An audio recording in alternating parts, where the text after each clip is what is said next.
ఈ మాట ఎందుకు అన్వయం అవుతుందంటే, అమ్మ బ్రతికుండగా పెట్టిన అన్నం అమ్మ తింటుంటే కనపడుతుంది, నాన్నగారు బ్రతికుండగా పెట్టిన అన్నం నాన్నగారు తింటుంటే కనపడుతుంది. శరీరం విడిచిపెట్టేసిన తర్వాత పెట్టిన అన్నం అమ్మకి వెడుతోందని, శరీరం విడిచిపెట్టిన తరువాత విడిచిపెట్టిన నీళ్లు తండ్రి గారికి వెడుతున్నాయని దేని చేత విశ్వాసం పొందాలి అంటే ప్రమాణవాక్కు చేత. ఏది ప్రమాణం? శాస్త్రం ప్రమాణం. తస్మాత్ శాస్త్రం ప్రమాణంతే కార్యాకార్య వ్యవస్థితవు. కొన్ని కంటికి కనపడవు కానీ జరుగుతాయి. నేను ఇక్కడ కూర్చుని ఢిల్లీలో ఉన్న మా అబ్బాయికి మనీ ఆర్డర్ కడితే ఈ డబ్బు వెతుక్కుని పట్టుకెళ్ళి ఢిల్లీలో మా అబ్బాయికి ఇస్తారు. ఇక్కడ నేను కట్టిన డబ్బు మా అబ్బాయికి అందుతోందా లేదా మనం పెట్టుకున్న వ్యవస్థలో, పరమేశ్వరుడు పెట్టిన వ్యవస్థలో కూడా 3 తరాలు దాటే పర్యంతం పెట్టినటువంటి శ్రాద్ధకర్మ చేత వాళ్ళకి అందుతుంది.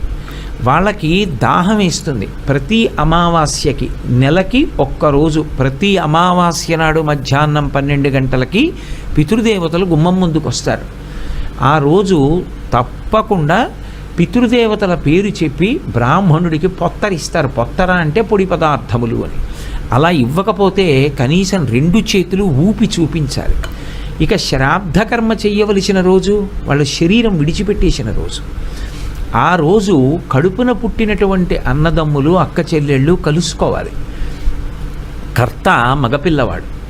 ఆ కారణం చేత వెనక పుట్టిన పిల్లల చేతులు పైకి పెట్టి, ఆ మొట్టమొదట పుట్టినవాడు ఎవరుంటాడో వాడి చెయ్యి కింద పెట్టి ఇలా చెయ్యి తిప్పి బొటనవేలు మించి నీరు విడిచిపెడతారు.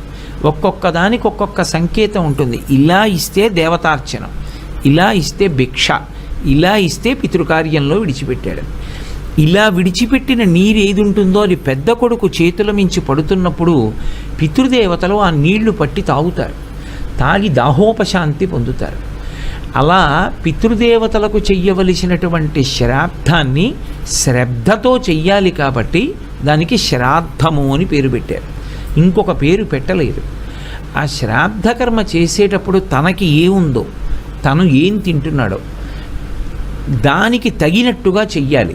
దానికి మించి చేయకూడదు, దానికి తక్కువ చేయకూడదు, దానితో సమానంగా ఉండాలి. ఉదాహరణకి నేను రోజు చక్రకేళి అరటిపండు తింటాను అనుకోండి, ఆ రోజు శ్రాద్ధంలో చక్రకేళి అరటిపండే వాడాలి. నేను రోజు చిన్న అరటిపండు ఏదో పావలాకి 4 ఇచ్చే అరటిపళ్ళు కొనుక్కు తింటాను అనుకోండి, ఆ అరటిపండే వాడాలి తప్ప ఆ రోజు చక్రకేళి అరటిపళ్ళు తెచ్చి వాడకూడదు. అందుకే శ్రీరామాయణంలో రామచంద్రమూర్తి ఆ తండ్రి దశరథ మహారాజు గారు మరణించారు అన్న విషయం కూడా తెలుసుకోలేని స్థితిలో ఉంటాడు. అరణ్యవాసానికి వెళ్ళిపోయి ముందు పరిగెత్తుకుంటూ వెళ్ళిన భరతుడు చెప్తాడు, దశరథ మహారాజు గారు శరీరం విడిచిపెట్టేశారని. వెంటనే రాముడు స్నానం చేసి గారపిండి ముద్దలు ఆ దర్భల మీద ఉంచుతాడు. వెనక కౌసల్యామాత పెద్దది కాబట్టి కష్టపడి వస్తూ ఉంటుంది. వస్తూ గారపిండి ముద్ద చూసి ఏడుస్తుంది. నా కొడుకు ధర్మాత్ముడు గారపిండి ముద్దని దర్భల మీద ఉంచి తద్దినం పెట్టాడు తండ్రికి అంటే, రాముడు ఇవాళ గారపిండి తింటున్నాడు అని. అంటే తను ఏది తింటున్నాడో దానితోటే శ్రాద్ధకర్మ చెయ్యాలి. అలా శ్రాద్ధకర్మ చేసేటప్పుడు సాధ్యమైనంత వరకు 2 విషయాలు జాగ్రత్తగా పాటించవలసి ఉంటుంది. ఒకటి, అన్నదమ్ములందరూ కలుసుకోవాలి. అలా అన్నదమ్ములు కనీసం తల్లిదండ్రులు శరీరం విడిచిపెట్టిన రోజున కూడా కలవకపోతే వాళ్ళు ఏడుస్తారు, ఇంత దిక్కుమాలిన బిడ్డల్ని కన్నామని.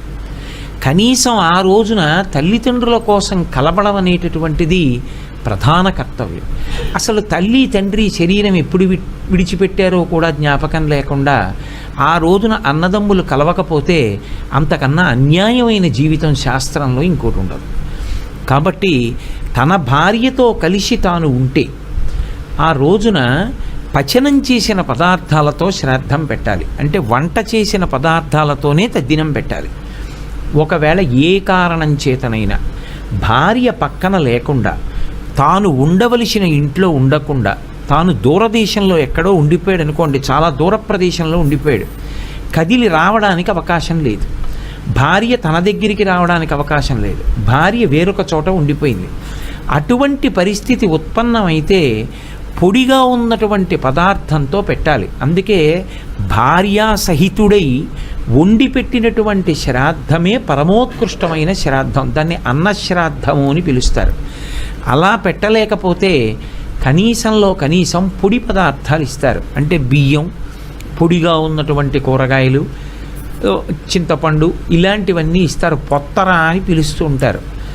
అలా ఇస్తారు. దాన్ని ఆమశ్రాద్ధము అని పిలుస్తారు. అలా ఆమశ్రాద్ధం కూడా పెట్టడానికి తన దగ్గర ఏమీ లేని స్థితిలో తానుంటే పిష్టచూర్ణ శ్రాద్ధము అని పెడతారు. అంటే బియ్యపిండి కానీ ఓషధుల యొక్క పిండి అంటారు. ఓషధులు అంటే ఒకసారి పంట పండితే తెచ్చి దాచి మళ్ళీ భూమిలో వేస్తే మళ్ళీ పండే వాటిని ఓషధులు అంటారు. అవి గోధుమలు, ధాన్యం ఇవన్నీ ఓషధుల కిందకు వస్తాయి. అటువంటి వాటిని చూర్ణం చేసి ఆ పిండితో శ్రాద్ధకర్మ నిర్వహిస్తారు. అలా నిర్వహించినటువంటి శ్రాద్ధం పిష్టచూర్ణ శ్రాద్ధం అంటారు. ఇందులో దేనికన్నా ఏది ఎక్కువ అన్న మాట ఉండదు. ఏదైనా శ్రద్ధతో పెట్టాడా లేదా, ఆ పరిస్థితిని బట్టి పెట్టాడా లేదా. భార్యతో ఉన్నాడు అన్న శ్రాద్ధం, భార్య పక్కన లేదు ఎక్కడో ఉన్నాడు, తను వంట చేసి పెట్టడానికి అవకాశం లేదు, అటువంటప్పుడు ఆమశ్రాద్ధం. ఆమశ్రాద్ధం పెట్టడానికి కూడా తగిన అవకాశం లేని స్థితిలో ఉన్నాడు, పిష్టచూర్ణ శ్రాద్ధం. 4వ శ్రాద్ధం విషయంలో భిన్నాభిప్రాయాలు ఉన్నాయి. అసలు ఆ పరిస్థితిని ప్రోత్సహించకుండా ఉండడం మంచిది అంటారు. కేవలం ద్రవ్యం ఒక్కటే ఇవ్వడం, అది హిరణ్య శ్రాద్ధం అంటారు. అంటే తాంబూలంలో ఒక బ్రాహ్మణుడు భోజనం చేస్తే ఎంత సొమ్ము అవసరమవుతుంది అన్నది లెక్క కట్టి ఆ సొమ్ముని తీసుకొచ్చి తాంబూలంలో పెట్టి ఆ రోజున తండ్రిని తలుచుకుని లేదా తల్లిని తలుచుకుని ఇచ్చేస్తారు. అది హిరణ్య శ్రాద్ధం అంటారు. కానీ ఆ పద్ధతిని శాస్త్రంలో చాలామంది పెద్దలు వ్యతిరేకిస్తారు. అలా చేయడం మంచిది కాదు. ఎందుచేత అంటే కనీసంలో కనీసం పితృ ప్రపితామహ పితామహానాం అని ముగ్గురిని తలుచుకుని శ్రాద్ధం పెట్టాలి. తండ్రి, తండ్రిని కన్న తండ్రి, ఆ తండ్రిని కన్న తండ్రి, అంటే తండ్రి, తాత, ముత్తాత ముగ్గురిని పేర్లు చెప్పాలి. చెప్పి వాళ్ళు మళ్ళీ పునరావృత్తి పొందకుండా ఉండడం కోసమని నేను ఈ శ్రాద్ధకర్మ చేస్తున్నాను అని, ఇది అక్షయతృప్తిని కల్పించి గయాశ్రాద్ధమగుగాక అని చిట్ట చివర సంకల్పం చేస్తారు. అందుకని తల్లిదండ్రుల కడుపున పుట్టినటువంటి బిడ్డలు కనీసం అసలు వాడు ఉన్నాడు అనడానికి కారణమైనటువంటి తల్లిదండ్రులు శరీరం విడిచిపెట్టిన రోజు గుర్తుపెట్టుకుని వాడు శ్రాద్ధకర్మ నిర్వహించకపోతే అసలు వాడిని ఎవరు నమ్మాలి? వాడు ఉన్నాడు అనడానికి కారణమైన తల్లిదండ్రుల విషయమే వాడికి జ్ఞాపకం లేదు. ఇక వాడితో స్నేహం చేసిన వాడు కానీ, వాడితో తోడబుట్టినవాడు కానీ గౌరవింపబడతాడని, వాడి చేత విశ్వసింపబడతాడని ఎలా నమ్మడం? అందుకే పితృదేవతల విషయంలో శ్రాద్ధకర్మ అనేటటువంటిది తప్పకుండా చెయ్యాలి. అలా చేస్తే వాళ్ళు ఏం చేస్తారు అంటే మనకి ఆశీర్వచనం ఉండదు. నేను కర్తనైతే నాకు కాదు ఆశీర్వచనం, నా బిడ్డలు వృద్ధిలోకి వస్తారు. ఎందుకంటే శాస్త్రంలో ఒక మాట ఉంది, ఎప్పుడైనా సంతానాన్ని కటాక్షించే ముందు, అందున కర్మ సంతానాన్ని ఇచ్చే ముందు, కర్మ సంతానం అంటే మళ్ళీ వాడికి కర్మ చేసేవాడు ఒకడు ఉండాలి కదా, లేకపోతే కర్మ చేయడానికి ఉండరు. ఆ కర్మ చేసేవాడిని ఇవ్వాలా వద్దా అంటే పితృదేవతల్ని సంప్రదించి పరమేశ్వరుడు ఇస్తాడు అని. నేను పితృదేవతా స్థానం అక్కడ చాలా బలీయమైనది అని చెప్తారు. ఇక